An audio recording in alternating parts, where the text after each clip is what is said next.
वनवास के समय की बात है। श्री राम, माता सीता और लक्ष्मण गहन अरण्य में विचरण कर रहे थे। दोपहर का समय था, सूर्य अपने प्रचंड रूप में था और चारों ओर नीरवता फैली हुई थी। लंबा चलने के कारण माता सीता को प्यास लग गई। श्री राम ने भी प्यास महसूस की और उन्होंने चारों ओर दृष्टि दौड़ाई, परंतु दूर दूर तक केवल वृक्ष, लताएं और पथरीली भूमि ही दिखाई दी। कहीं भी जल का कोई स्रोत दृष्टिगोचर नहीं हो रहा था।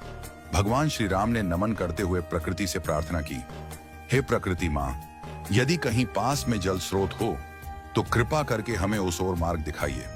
इतने में एक सुंदर और शालीन मयूर वहां आ पहुंचा। उसकी आंखों में विनम्रता थी और मुख से प्रेम टपक रहा था। उसने नतमस्तक होकर श्री राम से कहा, प्रभु, यहां से कुछ दूर एक जलाशय है। यदि आप आज्ञा दें तो मैं मार्गदर्शक बनकर आपको वहां तक ले चलूं।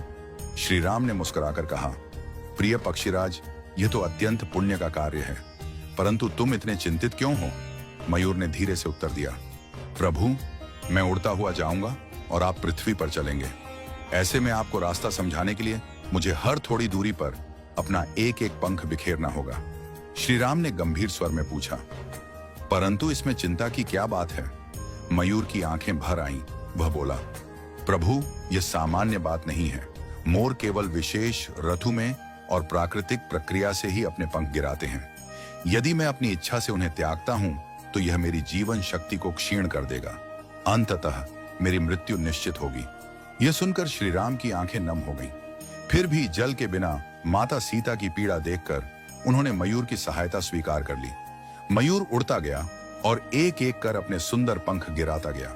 श्री राम, लक्ष्मण और सीता उन्हीं पंखों के सहारे मार्ग तय करते हुए आगे बढ़ते रहे। जब वे जलाशय तक पहुंचे तब मयूर थककर भूमि पर गिर पड़ा। उसकी श्वासें मंद पड़ने लगी थी। जीवन का अंतिम क्षण आ पहुंचा था। उसने भगवान श्री राम की ओर देखकर कहा, प्रभु, आप वही हैं जो संसार की तृष्णा मिटाते हैं। आज मुझे इस पुण्य का सौभाग्य मिला कि मैंने आपकी तृष्णा मिटाने में योगदान दिया। मेरा जीवन धन्य हो गया। अब कोई भी इच्छा शेष नहीं है। श्री राम उसके समीप आए, उसके मस्तक पर करुणा से हाथ रखा और बोले, प्रिय मयूर, तुमने जो त्याग किया है वह केवल जल नहीं बल्कि प्रेम और समर्पण की गाथा है।